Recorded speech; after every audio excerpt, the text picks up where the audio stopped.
হ্যাঁ স্যার। জি স্যার।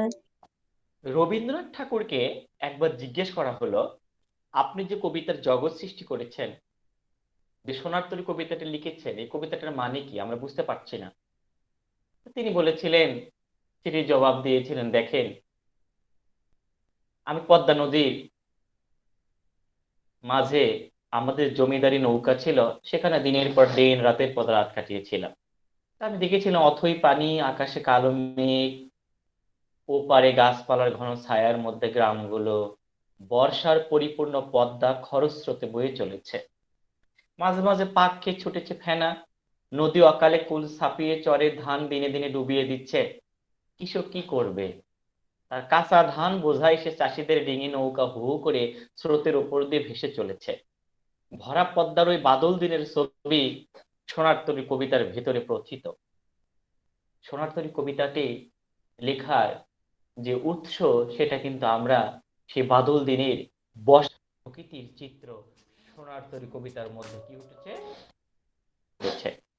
এরপর খেয়াল করো, কবির দেওয়া ব্যাখ্যাকে যদি আমরা পুরোপুরি মেনে নেই, তাহলে কবি যে রূপক অর্থে এই কবিতাটা লিখেছেন, অর্থটা দাঁড়াচ্ছে সোনার তরী হচ্ছে বিশ্বের চিরন্ত অখণ্ড ও আদর্শ সৌন্দর্যের প্রতীক, মানে বিশ্ব ব্রহ্মাণ্ড। এই সোনার তরী হচ্ছে মহাকাল। এই সোনার তরী হচ্ছে বিশ্বের জগৎ, যেখানে মানুষ মরে যাওয়ার পর তার কর্মটা রেখে যায়। আর এই মাঝি হলো সৌন্দর্যের অধিষ্ঠাত্রী দেবী। মানে মাঝি হচ্ছে শুধু সৌন্দর্য গুলো নেই, সোনার তরীতে স্থান করে দেয়। মাঝির কাজ হচ্ছে সৌন্দর্য কুড়িয়ে আনেন, মহৎ সৃষ্টিকর্ম কুড়িয়ে কুড়িয়ে তিনি নৌকাতে সঞ্চয় করেন। তবে মাঝির একটা বৈশিষ্ট্য, তিনি নির্বিকার, তিনি নির্লিপ্ত, তিনি উদাসীন। কেন উদাসীন? কারণ মাঝি স্বাভাবিক নিয়মে সব কাজ করে থাকেন। মাঝিকে কোনো প্রভাব, রাজনীতি বলো, অর্থনীতি বলো, কোনোভাবে মাঝিকে মানে তার পথ থেকে চ্যুতি ঘটানো যায় না। কারণ মাঝি কোনো কিছুতেই সে দিকভ্রান্ত হয় না। মাঝি আপন মনে গান গেয়ে চলে যায়, যেখানে সৌন্দর্য দেখে সেখান থেকে সৌন্দর্য তুলে নেয়। আর তার নৌকায় স্থান পাওয়া মানেই বুঝতে হবে যে ওই কর্মে কর্তারা আজীবন, পৃথিবী যতদিন থাকবে তার মধ্যে সে অমর হয়ে থাকবে। আর নদীটা কি এখানে কবিতায়? নদী হচ্ছে কাল প্রবাহ। কাল প্রবাহ মানে কি জানো? পৃথিবী কিন্তু বয়ে চলেছে যুগের পর যুগ। আমার দাদা মারা গেছে, দাদার বাপ মারা গেছে, এইভাবে আমি আসছি, আমার সন্তান, তার সন্তান। এটা হচ্ছে কাল প্রবাহ। মানুষ ধীরে ধীরে বিলীয়মান হয়ে যাবে। মানুষ একদিন পৃথিবীতে থাকবে না, কিন্তু এই প্রকৃতি থাকবে, এই বিশ্ব থাকবে, এই বিশ্ব ব্রহ্মাণ্ড থাকবে। আমি থাকবো না। আমার হয়তো হাজার হাজার বছর পরেও আমার পূর্ব মানে পর যারা পুরুষ আসবে তারা কিন্তু থাকবে, আমি কিন্তু থাকবো না। এটা হচ্ছে মহাকাল, এটা কাল প্রবাহ। কৃষকটাকে মানুষ, ক্ষেত হচ্ছে আমাদের জীবনের কর্মক্ষেত্র, আর ধান হচ্ছে মানুষের কর্ম। কারণ মানুষের ধান তো একটা হয় না। আমার কর্মক্ষেত্র আমার শিক্ষার্থীরা, আমার কর্মক্ষেত্র আমার স্ত্রী, আমার কর্মক্ষেত্র আমার সন্তান, আমার কর্মক্ষেত্র আমার বাবা, আমার প্রতিবেশী।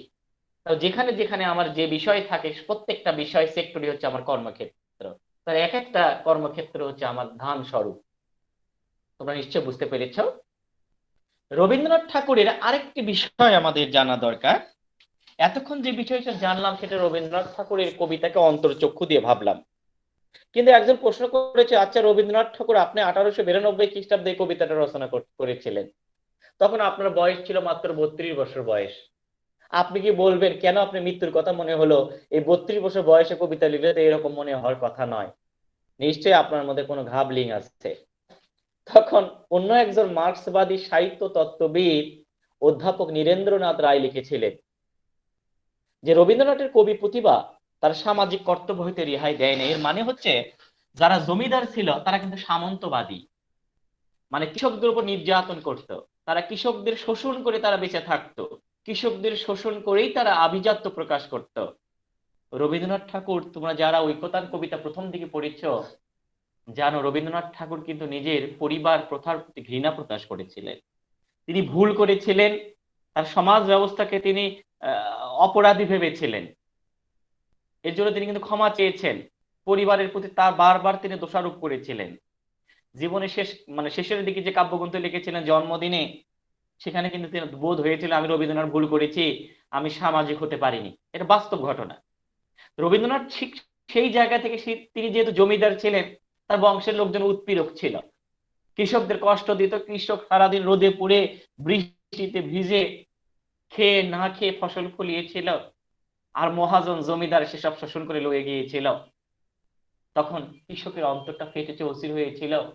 কৃষকের অন্তরে আর্তনাদ আকাশের কালো মেঘ হয়ে ভেসে ভেসে বৃষ্টি হয়ে শ্রাবণ মাসের অজর ধারার মতো ঝরে পড়েছিল।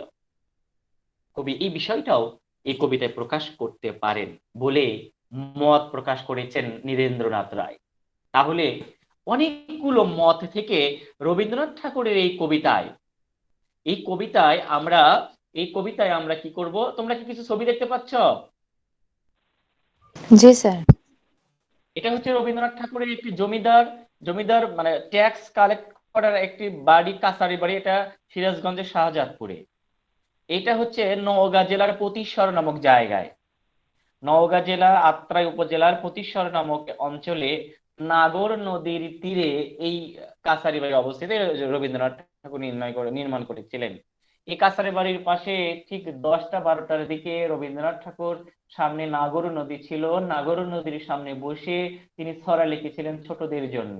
আমাদের ছোট নদী চলে বাঁকে বাঁকে, বৈশাখ মাসে তার হাঁটু জল থাকে, এখানে লিখেছিলেন। এটা ট্যাক্স কালেক্টিং সেন্টার ছিল। এটা ছিল মেইনলি কুঠিবাড়ি। এটা ছিল কুষ্টিয়ার শিলাইদহে। এবং কুষ্টিয়ার এই শিলাইদহে কুঠিবাড়িতে রবীন্দ্রনাথ সস্ত্রীক 1889 বা 90 খ্রিস্টাব্দে তিনি একবারে এসেছিলেন। স্ত্রী সন্তান এখানে অধিকাংশ সময় পার করেছেন। আর রবীন্দ্রনাথ ঠাকুর তার কাব্য সাধনার অধিকাংশ সময় তিনি এই নৌকার মধ্যে পদ্মার উত্তাল জলরাশিতে ভেসে ভেসে তিনি সাহিত্য সৃষ্টি করেছিলেন। তো খেয়াল করো, এই সে রবীন্দ্রনাথ। একটি প্রতীকী বোট, জমিদারি নৌকা তোমরা দেখতে পাচ্ছ। রবীন্দ্রনাথ ঠাকুর যে জমিদারি নৌকা ব্যবহার করতেন, সেখানে খাট, পালক, রান্নাঘর, এভরিথিং ছিল। ওকে, খেয়াল করো।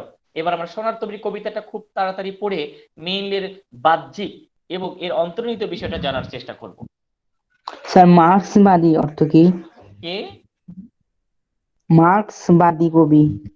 মার্কস। তোমরা জানো পৃথিবীতে যিনি সমাজতন্ত্র, শ্রমিকের অধিকার প্রতিষ্ঠা করতে চেয়েছিলেন, তার নাম ছিল কার্ল মার্কস। তিনি পৃথিবীতে শ্রমিকদের পক্ষে কণ্ঠস্বর ছিলেন। জন্মগ্রহণ করেছিলেন জার্মানিতে, কিন্তু জার্মানির শাসকের ভয়ে পালিয়ে ইংল্যান্ডে এসেছিলেন। সেখানে লন্ডনে তিনি মৃত্যুবরণ করেছিলেন। সেই মার্কসের যে আদর্শ গ্রহণ করেছে পৃথিবীতে, তারকে বলা হয় মার্ক্সবাদী। তার মানে যারা গণমানুষ, যারা দরিদ্র, অসহায়, মুসি মেথর, কামার কুমার, জেলে তাঁতি মাঝির, যাদেরকে সমাজে প্রতিষ্ঠা করার জন্য যারা আপ্রাণ চেষ্টা করেছিল, লেখনীর মাধ্যমে, বক্তৃতার মাধ্যমে, তারাই হচ্ছে মার্ক্সবাদী। গগনে গরজে মেঘ ঘন বর্ষা, মানে গগন মানে আকাশে, গরজে গর্জন হচ্ছে মেঘ, ঘন বর্ষা প্রচন্ড বর্ষা হচ্ছে। কুলে একটা বসে আছে একজন কৃষক। সে বলছে নাহি ভরসা। রাশি রাশি ভাড়া ভাড়া, রাশি রাশি ভাড়া ভাড়া আধিক্য প্রকাশ করছে। ভাড়া মানে ধান রাখার পাত্র হতে পারে, তবে এই জায়গায় ধান রাখার পাত্র মোটেই না। শব্দের অর্থ বইয়ে দেওয়া আছে, ভাড়া মানে ধান রাখার পাত্র। এটা এই অর্থে না, এটা নির্ধারক বিশেষণ। এর মানে হচ্ছে আধিক্য প্রকাশ করা হচ্ছে। রাশি রাশি ভাড়া ভাড়া, ধান খাটা হলো সারা। এর মানে রবীন্দ্রনাথ বোঝাতে চাচ্ছেন কি, বাহ্যিক চক্ষু বলছে একজন কৃষক সারাটা দিন সকালবেলা থেকে ধান কেটে অপেক্ষা করছে নদীর কূলে বসে, আকাশে মেঘ ডাকছে, বৃষ্টি হচ্ছে, তার ধান কিনে যাবে। এদিকে তাড়াতাড়ি জল, তার নদীটাকে, নদীর জল তার যে পার আছে সেটাকে তুলিয়ে নিয়ে যাচ্ছে। এর মানে কি? এই 4 চরণের মানে হচ্ছে কবি অনন্ত মৃত্যুর কোলে ঢলে পড়তে যাচ্ছে। মৃত্যুর ভয়াল গ্রাস কবিকে গ্রাস করতে যাচ্ছে। কবি সেই কালের স্রোতে পৃথিবী থেকে বিলীন হয়ে যাবে। কিন্তু কবি তার সৃষ্টি করা সাহিত্যের জগৎ, রাশি রাশি ভাড়া ভাড়া, ধান কাটা, ধান মানে তার কর্ম, যে ফসল, সেটা নিয়ে অপেক্ষা করছেন, তার সৃষ্টির জগৎ নিয়ে। ভরা নদী ক্ষুরো ধারা, খর পরশা। বর্ষার বর্ষাকালে যেমন নদীর স্রোত ধারালো বর্ষার মতো, মানে মানে খুব ভয়ঙ্কর রূপ ধারণ করে, তেমনি কবি দেখতে পাচ্ছেন মৃত্যু কবির দিকে ধেয়ে আসছে নিরন্তর। সে মৃত্যুর মানে এতটাই মৃত্যুকে তিনি কাছ থেকে উপলব্ধি করতে পেরেছেন রবীন্দ্রনাথ ঠাকুর। বললেন কাটিতে কাটিতে ধান, মানে হচ্ছে এটা হচ্ছে তিনি লিখতে লিখতে তার সাহিত্যের জগৎ সৃষ্টি করতে করতেই মৃত্যুটা সামনে এসে চলে এসেছে, তাকে চলে যেতে হবে। একখানি ছোট ক্ষেত, এই ক্ষেত মানে কবির কর্মক্ষেত্র। কবির বয়স 32, ছোট ক্ষেত, ছোট কর্মক্ষেত্র। এই কবিতায় আমি শব্দটার দুইটা অর্থ, সাধারণ চোখ মানে কৃষক, আর অন্তর চোখ হচ্ছে কবি নিজেই। আমি একেলা, আমি নিঃসঙ্গ, একা কবি। আমার যে ছোট্ট কর্মক্ষেত্র রয়েছে, সেই কর্মক্ষেত্রে আমি আমার সোনার ফসল নিয়ে বসে আছি, আর চারিদিকে বাঁকা জল করেছে খেলা। চারিদিকে বাঁকা জল, এখানে বাঁকা জল, এখানে কাল প্রবাহ, মানে মৃত্যু যে অবধারিত সত্য। তোমরা একটা কথা মনে রাখবা, পৃথিবীর সবচেয়ে পরম সত্যের নাম হচ্ছে মৃত্যু, আসবে। যারা নাস্তিক তারা বিশ্বাস করে আল্লাহ নাই, যারা হিন্দু নাস্তিক তারা বিশ্বাস করে ভগবান নাই, যারা খ্রিস্টান নাস্তিক তারা বিশ্বাস করে গড নাই। কিন্তু পৃথিবীর সমস্ত নাস্তিক একটা বিষয়ে বিশ্বাস করে, যে একদিন মৃত্যু আসবে। এটা মৃত্যু সবচেয়ে সত্য, সবচেয়ে সুন্দর, অথচ করুণ। পরপরে সেই মৃত্যু কবি দেখতে পাচ্ছেন, মৃত্যু ধেয়ে আসছে, এবং তিনি তার কর্ম, সাহিত্য সাধনা করে, সাহিত্য জগৎ সৃষ্টি করে, যেগুলোকে কবি নিজে বলেছেন সোনার ধান, সোনার ফসল, তিনি পরপারে দেখছেন সেখানে অনন্ত অন্ধকারের জগৎ। পরপারে দেখি আঁকা তরু ছায়া মসি মাখা, গ্রামখানে মেঘে ঢাকা। বলে মসি মানে কালি, কালি সাধারণত কালোই হয়। তোমরা পড়েছো অসির চেয়ে মসি বড়, অসি মানে তলোয়ার, অস্ত্রের চেয়ে কলমের কালি বড়। তাহলে মসি কলমের কালো রং বোঝানো হয়েছে। এই কালো রং মূলত মৃত্যু রং। মৃত্যু রং হলো কালো। রবীন্দ্রনাথ ঠাকুর এই 32 বছর বয়সে তার সৃষ্টি করা সুরের জগৎ, সৌন্দর্যের জগৎ নিয়ে তিনি অপেক্ষা করছেন। কেন অপেক্ষা করছেন? কারণ জানেন, এই মহাকাল নামক পৃথিবীতে তার দেহ একদিন পচে যাবে, প্রাণ পাখি পিঞ্জরা ছেড়ে উড়ে চলে যাবে, কিন্তু তার কর্মটা রয়ে যাবে। আর সেই কর্মটাকে মহৎ কর্মের কাতারে যদি তিনি একবার রেখে দিতে পারেন, মহৎ কর্মের মধ্যে যদি তার কর্মটা দিয়ে যেতে পারেন, তাহলে হয়তো তিনি থাকবেন না, তার কর্ম থাকবে, আর কর্মের মধ্যে তিনি বেঁচে থাকবেন। মূলত এই মহাকালে বিলীন হওয়ার যে আশঙ্কা, এবং আশঙ্কার আগে তার সৃষ্টি করা সৌন্দর্যের জগৎকে তিনি রক্ষা করতে চান, এই আকাঙ্ক্ষা কিন্তু এর মধ্য দিয়ে প্রকাশ হয়েছে। তাহলে প্রভাত বেলা বলতে কি? প্রভাত মানে সকাল বেলা। আসলে কবির বয়স যেহেতু কম ছিল, মাত্র 32 বয়সে লিখছেন। আসলে এত অল্প বছর বয়সে কবির এসব চিন্তা হওয়ার কারণ হচ্ছে, তার ভাবি কাদম্বরী দেবী 1883 খ্রিস্টাব্দের 19 এপ্রিল মৃত্যুবরণ করেছিলেন। আপিংকে তোমাদের বলেছিলাম, আমি তোমাদেরকে পড়িয়েছিলাম রবীন্দ্রনাথ। জি স্যার। হ্যাঁ, আচ্ছা। তো সেই জন্য এ পারেতে ছোট ক্ষেত, মানে এ পার আর ও পার, মানে ইহলৌকিক আর পারলৌকিক জীবন, তাই না? ইহকাল আর পরকাল। বলছে এ পারেতে মানে ইহকালে ছোট ক্ষেত, আমার ছোট্ট কর্ম, আমি নিঃসঙ্গ, আমি একা। সে একা নিঃসঙ্গ জীবনকে তিনি আশঙ্কায় দেখছেন তিনি বিলীন হয়ে যাবেন। কিন্তু তার কর্ম যে মহৎ, সেই মহৎ কর্মটার একটু গতি করে রেখে যেতে চান তিনি। গান গেয়ে তরিবে কে আসতে পারে, দেখে যেন মনে হয় চিনি উহারে। কবি দেখছেন একজন মাঝি গান গেয়ে তরিবে এদিকে আসছে, কিন্তু তার ভাব দেখে কবির আপাত দৃষ্টিতে মনে হয়েছে কি, ভরা পালে চলে যায় কোনো দিকে নাহি চাই, ঢেউগুলি নিরুপায় ভাঙে দুধারে, দেখে যেন মনে হয় চিনি উহারে। কবি ওই মাঝির আগমনের বিষয়টা দেখে কেন মনে হয়েছে, তিনি আশঙ্কা প্রকাশ করেছেন মাঝি হয়তো তার সৃষ্টি করা সৌন্দর্যের জগৎ খেয়াল করবেন না, সৌন্দর্যের জগৎকে তার নৌকায় ঠাঁই করে দিবেন না, আর রবীন্দ্রনাথ ঠাকুর তার কর্মের মতো দুনিয়াতে অমরত্ব লাভ করতে পারবেন না, এমন একটা আশঙ্কা প্রকাশ পেয়েছে। এটা কিন্তু মাঝি এখনো আসে নাই, তার কুলটাকে এখনো অতিক্রম করে নাই, কিন্তু তার আশা দেখে রবীন্দ্রনাথ ঠাকুরের এমন মনে হয়েছে। তারপরে কি দাঁড়ালো? এইবার যখন মাঝি খুব কাছাকাছি আসলো, কবি বলছে, ওগো তুমি কোথা যাও, কোন বিদেশে? এই বিদেশ মানে হচ্ছে চিরায়ত শিল্প, সৌন্দর্যের যে আধার, যে শিল্প, তার জগৎ। দেখো আগুন আবিষ্কার যিনি যে দেশে করুক না কেন, আগুন কিন্তু পৃথিবীময় এখন উপকার করে যাচ্ছে, আগুনকে আমরা আগলে রেখেছি। পৃথিবীর যে সব সৌন্দর্য ক্লাসিক মানে ধ্রুব, যেটা সব কালে সব মানুষের সব ধর্মের সব বর্ণের মানুষকে সমানভাবে সৌন্দর্যে মঙ্গলে উপকৃত করে, সেটা হচ্ছে চিরায়ত, সেটা হচ্ছে ইংরেজি ক্লাসিক বলা হয়। সেটাকে এই কবিতায় বিদেশ শব্দ দ্বারা ব্যাখ্যা করা হয়েছে। বলছে তুমি যেখানে যাও না কেন, আমার সোনার ফসলটা তোমার নৌকায় স্থান দাও। তাই বলছে ওগো তুমি কোথা যাও কোন বিদেশে, বারেক ভিড়াও তরি, বারেক তুমি একবার এসো।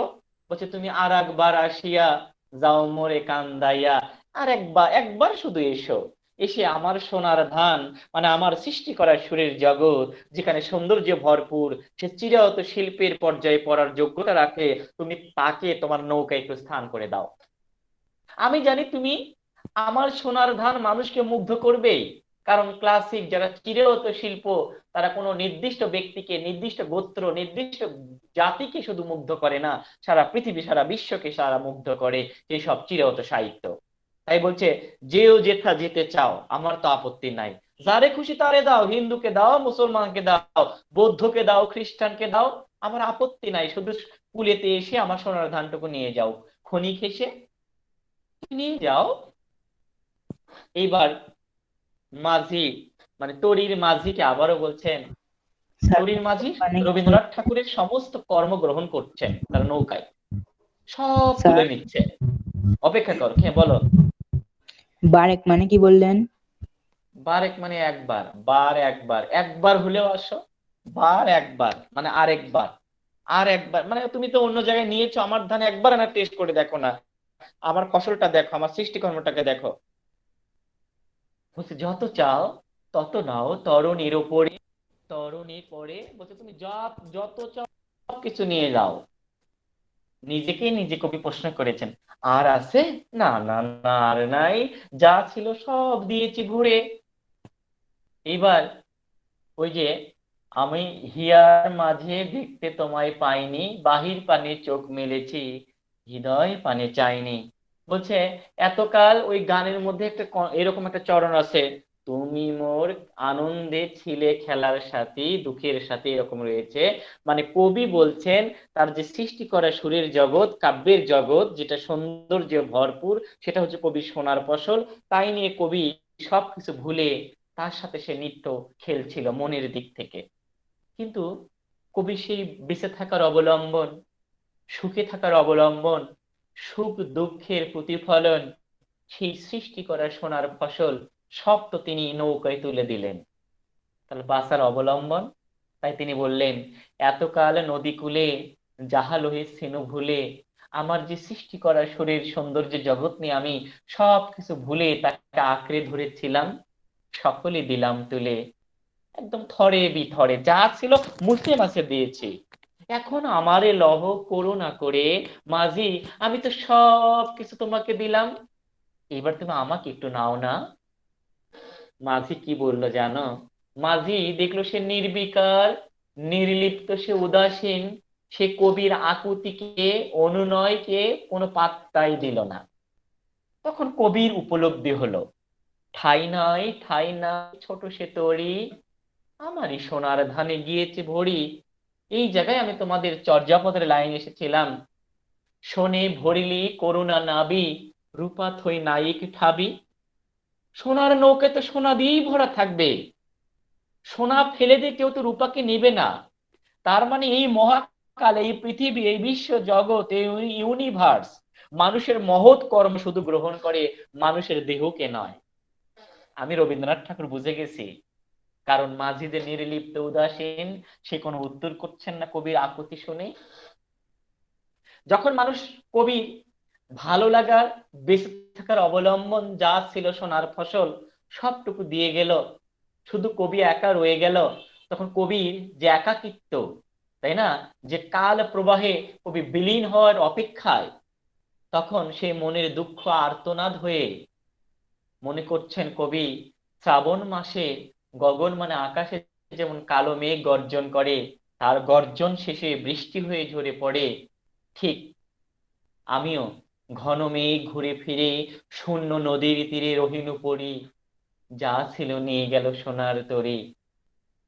বলছে সব কিছু সোনার তরী নিয়ে গেল, আর আমার মনের কষ্টগুলো, আমার অব্যক্ত কথাগুলো আকাশের কালো মেঘ হয়ে গর্জন করলো, আর সেগুলো বৃষ্টি হয়ে ঝরে পড়লো। আমি শুধু শূন্য নদীর তীরে রহিনু পড়ি। খেয়াল করো, আমরা বাবা এই কবিতাটার এই ছিল মূল বিষয়। এই কবিতাকে এখন আমরা একটু অন্যভাবে ব্যাখ্যা করতে যাব। কবিতাটার যদি তুমি বাহ্যিক দিক তাকাও, তাহলে এটা গল্পের মতো মনে হবে তোমাকে। সেটা কি, যে ধরো একটা দৃশ্য কল্পনা করি, আকাশে মেঘ গর্জন করছে, চারিদিকে বর্ষার পানি থই থই করছে, সঙ্গে খরস্রোত বয়ে চলেছে, প্রচন্ড স্রোত বয়ে চলেছে। জমির ধান কেটে একটি ছোট ক্ষেতে একজন কৃষক একা বসে আছেন। তিনি নদী পার হবেন, তার কষ্টের ফসল কাতে করে পার করবেন উপায় খুঁজে পাচ্ছেন না। ধান কাটতে কাটতে আবার নদীর জলও বেড়ে যাচ্ছে, এদিকে চারিদিকে নদীর বাঁকা জল খেলা করছে, যে কোনো মুহূর্তে কৃষকের কাটা ধানগুলো নদীর জলে বিলীন হয়ে যেতে পারে। ওদিকে ওপারের দিকে তাকিয়ে দেখলেন কৃষক, পাশের গ্রামটি মেঘে ঢাকা, ওপারের গাছগুলো ঢাকা পড়েছে মেঘের আড়ালে, এমনকি তার গ্রাম পর্যন্ত দেখা যাচ্ছে না। এমন পরিস্থিতিতে কে একজন গান গেয়ে নৌকা বেয়ে কবির এই পাড়ের দিকে আসছে। কবিতাকে দেখি চেনা চেনা মনে হচ্ছে, কিন্তু সে তো কোনো দিকে নাহি তাকিয়ে ভরা নৌকা নিয়ে চলে যাচ্ছে। তখন কৃষক তাকে অনুনয় করলেন, প্রার্থনা করলেন। কৃষক তাকে বললেন গলা ছেড়ে, ওগো তুমি কোথা যাও কোন বিদেশে, বারেক ভিড়াও তরি কুলেতে এসে। কবি তাকে প্রার্থনা করলেন, হাত জোর করে অনুনয় করলেন। কৃষকের ডাকে কেউ একজন নৌকা নিয়ে আসতে থাকে তীরের দিকে। সেই নৌকার মাঝি কৃষককে বলে, কৃষক কোথায় যাবে, তুমি কোথায় যেতে চাও? আসলে কৃষক বলেন, আমি যাওয়ার আগে আমার একটা আবেদন তোমার কাছে। আমি জানি তুমি জায়গায় যাচ্ছ, তো যেও, যেথা যেতে চাও, যারে খুশি তারে দাও, শুধু তুমি নিয়ে যাও ক্ষণিক হেসে আমার সোনার ধান কুলেতে এসে। কবিতার সোনার ফসল সৃষ্টি করা সৌন্দর্যের জগৎকে বলছেন, তুমি এগুলো নিয়ে যাও, যাকে খুশি তাকে দাও। কারণ সৌন্দর্যের জাত নাই, ধর্ম নাই, বর্ণ নাই, ধর্ম নাই, সে সকলকে সমানভাবে কি করতে পারে, মুগ্ধ করতে পারে। তুমি যাকে খুশি দাও, শুধু আমার সোনার ধান তোমার নৌকায় স্থান করে দাও। আর মাঝি যদি নৌকায় একবার কারো ধান মানে সোনার ফসল মানে তার মহৎ সৃষ্টি কর্মকে স্থান দেয়, তাহলে সে কিন্তু তার কর্মের মধ্যে অমরত্ব লাভ করবে। সে আকুতি শেষে মাঝি কি করলেন, মাঝি এসে নৌকায় সাধ্য মতে তার সমস্ত ধান তুলে নিল। এতক্ষণ কৃষক যে ধান নিয়ে নদীর তীরে পারাপারের অপেক্ষা করেছিলেন, তার অবসান হলো। কৃষক কিন্তু কৃষককে নেওয়ার মতো জায়গা হলো না। কৃষক রয়ে গেলেন ধান খেতে শূন্য নদীর তীরে। তার যা কিছু অর্জন ছিল তা নিয়ে গেল এসে সোনার তরী। এটা ছিল কবিতাটির একটি গল্পের মতো, অত্যন্ত সহজ, খুব প্রাঞ্জল, আমাদের অবোঝার কিছুই নাই। রবীন্দ্রনাথ, তবে একটা কথা মনে রাখবা, এই কবিতাটা যতই সহজ সরল হোক, এই কবিতার যে ভাবার্থ, অন্তরের যে অর্থ, তা কিন্তু অত সহজ নয়। কারণ হচ্ছে রবীন্দ্রনাথ ঠাকুর একবার বলেছিলেন যে সহজ কথা বলা যায় না সহজে, সহজ কথা বলা সহজে যায় না। তাহলে বিষয়টা কি? আবারও রবীন্দ্রনাথ ঠাকুরকে প্রশ্ন করা হলো যে আপনি এর ব্যাখ্যাটা আবারও দেন, আপনার ব্যাখ্যা আমরা বুঝতে পারছি না। এবার রবীন্দ্রনাথ লিখিত দিলেন, বললেন মহাকাল মানে পৃথিবী সোনার তরী প্রবাহিত হইয়া চলিতেছে। চন্দ্র ওঠে, চন্দ্র ডোবে, সূর্য ওঠে, সূর্য ডোবে, মানুষ জন্মে, মানুষ মরে, কিন্তু এই পৃথিবী নামক যে সোনার তরী একটি রেলগাড়ি যাচ্ছে যাচ্ছে যাচ্ছে, তার শেষ নাই। জন্ম মানুষের হচ্ছে এক প্রজন্ম থেকে আর এক প্রজন্ম আসছে, কিন্তু এই পৃথিবী কিন্তু চলছে অনন্তকাল ধরে, কিয়ামতের আগ পর্যন্ত চলতেই থাকবে। তাই বলছে মহাকাল মানে বিশ্ব জগৎ প্রবাহিত হইয়া চলিয়া যাইতেছে, মানুষ তাহার কাছে নিজের সমস্ত কৃতকর্ম সমর্পণ করিতেছে, এবং মহাকাল সে সমস্ত গ্রহণ করিয়া এক কাল হইতে মানে এক যুগ হইতে আর এক যুগে, দেশ থেকে দেশান্তরে, জন্ম থেকে জন্মান্তরে, মানুষ থেকে মানুষের মধ্যে সে কর্মগুলো পৃথিবী নামক সোনার তরী বহন করে চলেছে, যদি সেগুলো মহৎ কর্ম হয়। কিন্তু মানুষ যখন মহাকাল, পৃথিবী, বিশ্ব ব্রহ্মাণ্ড সোনার তরীকে জিজ্ঞেস করলো, আচ্ছা তুমি আমার কর্মকে রক্ষা করো, কিন্তু যে কর্মটা তৈরি করেছে তাকে কেন রক্ষা করো না? তখন সেই মানুষ নিজেরই বোধ হলো, মানুষেরই, যে পৃথিবী তো মানুষকে গ্রহণ করে না, তার কর্মকে গ্রহণ করে। এই অর্থেই আমরা দেখতে পেলাম ঠাঁই নাই, ঠাঁই নাই, এই পৃথিবীতে মানুষের কর্ম দ্বারা ভরে গেছে। মানুষের তো কোনোদিন জায়গা হয় নাই, কারণ পৃথিবী মানুষকে গ্রহণ করে না, মানুষের কর্মকে গ্রহণ করে। এটা স্বয়ং রবীন্দ্রনাথ ঠাকুর ব্যাখ্যা করে গেলেন। তিনি আরো কি বললেন? তিনি আমাদের বোঝালেন মহাকাল মানে এই বিশ্ব ব্রহ্মাণ্ড মানুষের সকল কর্মকৃত গ্রহণ করিয়া লয়, আবার রক্ষাও করে। যেমন আগুনকে রক্ষা করা হয়েছে, যেমনি রামায়ণকে রক্ষা করা হয়েছে, বাল্মীকি রক্ষা করা হয়েছে, নেপোলিয়নের কর্মকে রক্ষা করা হয়েছে, আলেকজান্ডার দ্য গ্রেটের কর্মকে রক্ষা করা হয়েছে, কিন্তু তাদেরকে কিন্তু রাখে নাই, তারা গেছে, পচে গেছে। তাই কবি বললেন হোমার, বাল্মীকি, ব্যাস, কালিদাস, শেক্সপিয়ার, নেপোলিয়ন, আলেকজান্ডার, প্রতাপ সিংহ, তোমরাই বলো কেউ কি পৃথিবীতে জীবিত আছে? না, তাদের দেহ বেঁচে নাই, তাদের কর্ম আছে। যিনি, ওই যে খেয়াল করো, খ্রিস্টানরা বলে জিউস নামক প্রধান দেবতার কাছ থেকে প্রমেথিউস নামে এক দেবতা আগুন চুরি করে মানুষের কল্যাণের জন্য তিনি পৃথিবীতে এনে দিয়েছিলেন। কিন্তু প্রমেথিউস মরে গেছে, কিন্তু মানুষের মঙ্গলজনক আগুন কিন্তু পৃথিবীতে রেখে গেছে। সেই আগুন দ্বারা পৃথিবীর এক প্রান্ত থেকে আর এক প্রান্ত যুগ থেকে যুগ ধরে মানুষ উপকৃত হয়ে আসছে, কিন্তু প্রমেথিউসকে রক্ষা করতে পারে নাই। প্রমেথিউসের কর্ম আগুনকে রক্ষা করেছে, অনুশীলন করছে। তাই কবি বললেন, আমার সেই জায়গা থেকেই মূলত এই কবিতাটা লেখার অনুপ্রেরণা। তোমরা নিশ্চয় বুঝতে পেরেছ? এটা তোমরা পড়ে নেবে, একই কথা আমি তোমাদের পরে দিয়ে দেবো গ্রুপে। তার মানে এই কবিতায় কবি মহাকালকেই সোনার তরী বলেছেন। মানুষের যাবতীয় কর্ম মহাকাল গ্রহণ করবে, কিন্তু ক্রমিক কর্মের স্রষ্টাকে সে ভুলে যাবে, এটা চিরন্তন সত্য। সোনার তরীও তাই করেছে, ধানগুলো থরে ভিতরে সারিয়ে নিয়েছে, মানে এই মহাকাল মানুষের সৌন্দর্য গুলো ধরে রাখে, সৌন্দর্য গুলোকে যত্ন করে রেখে দেয়, যুগের পর যুগ সে সেগুলো রক্ষা করে, কিন্তু মানুষকে সে রক্ষা করে না। সে ধানের কর্তাকে তুলে নিতে পারে না, কারণ কৃষককে নেওয়ার মতো জায়গা তো সোনার তরীতে ছিল না। এটা হচ্ছে পৃথিবীর, কি বলা হয়, পৃথিবীর সবচেয়ে আহ কঠিন কিন্তু সত্য, নিদারুণ সত্য, কষ্টের কিন্তু সত্যের। এই সোনার তরী কবিতাটার যদি আমরা রচনাকালের দিকে তাকাই, তাহলে দেখতে পাবো সোনার তরী কবিতাটি কবি পদ্মা নদীর মাঝি নৌকার মধ্যে বসে থেকে তিনি রচনা করেছিলেন। তিনি যখন রচনা করেছিলেন তখন ছিল ফাল্গুন মাস 1298 সালে, কিন্তু তিনি আষাঢ় শ্রাবণ মাসে দৃশ্যকল্প রচনা করে মনে মনে ভেবে ভেবে লিখেছিলেন।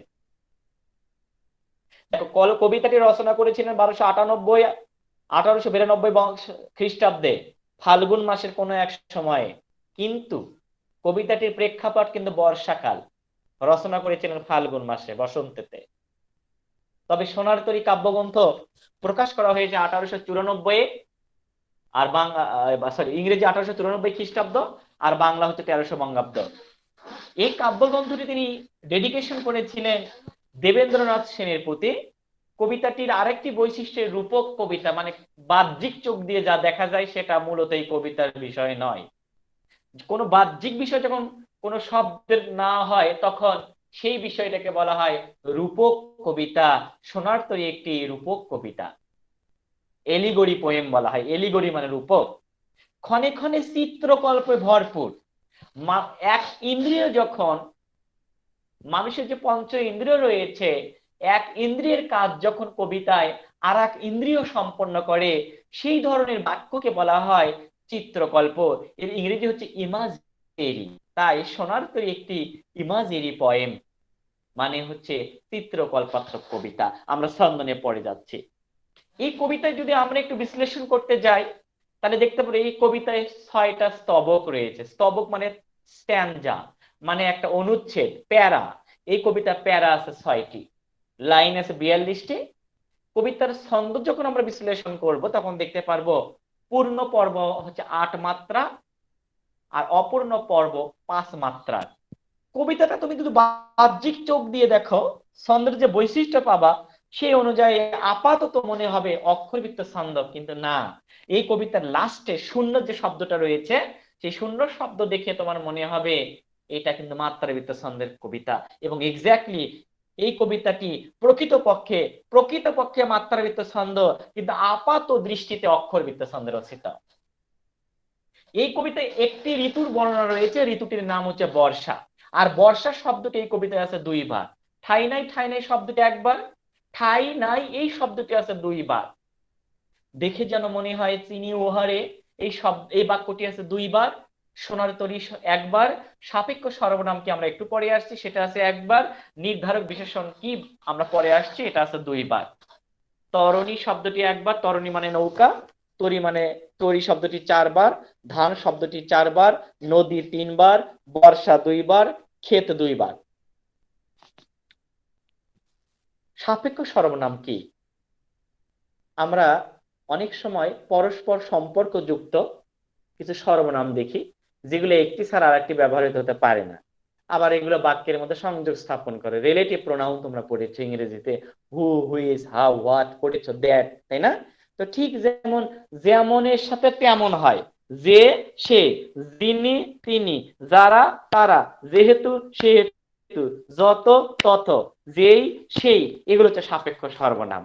তাহলে যেসব সর্বনাম পরস্পর সম্পর্ক, মানে একটা আর একটা ছাড়া ব্যবহৃত হতে পারে না, আবার একটার সাথে আর একটা সম্পর্ক, মানে বাক্যের মধ্যে সম্পর্ক স্থাপন করে, রিলেশন মেকিং করে, সেই ধরনের সর্বনাম হচ্ছে সাপেক্ষ সর্বনাম। যেমন এই কবিতা কি আছে, যত চাও তত লাও, লও।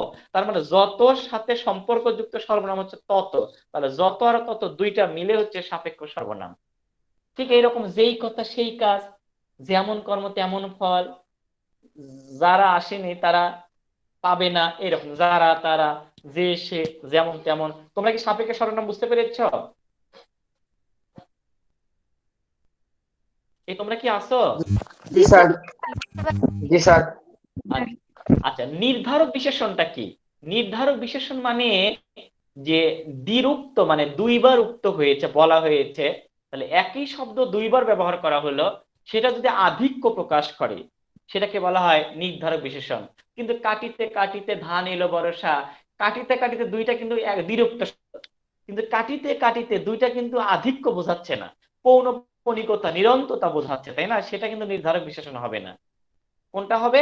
রাশি রাশি, একই শব্দ পাশাপাশি, কিন্তু রাশি রাশি বলতে আধিক্য বোঝাচ্ছে, প্রচুর বোঝাচ্ছে, সংখ্যা বোঝাচ্ছে, এই জন্য এটা নির্ধারক বিশেষণ। এরকম লাল লাল কৃষ্ণচূড়া, ঘরে ঘরে সারা পড়েছে, ছোট ছোট, ইত্যাদি ইত্যাদি। ওকে, এগুলো হচ্ছে নির্ধারক বিশেষণ। তাহলে সোনার কবিতাটার মধ্যে আমরা দেখবো নির্ধারক বিশেষণ রয়েছে, তারপরে হচ্ছে সাপেক্ষ সর্বনাম রয়েছে। এই কবিতার মধ্যে যখন আমরা আরেকটা বিষয় দেখবো, দেখো হয়ে গেল, ব্যুৎপত্তিগত কিছু শব্দ রয়েছে। যেমন গরজে শব্দটা কবিতায় ব্যবহার করা হয়েছে, এটা মূলত জন্ম হয়েছে গর্জে থেকে। ঠাই ব্যবহার করা হয়েছে, এর জন্ম হয়েছে স্থান থেকে। বর্ষা শব্দটা ব্যবহার করা হয়েছে বর্ষা থেকে।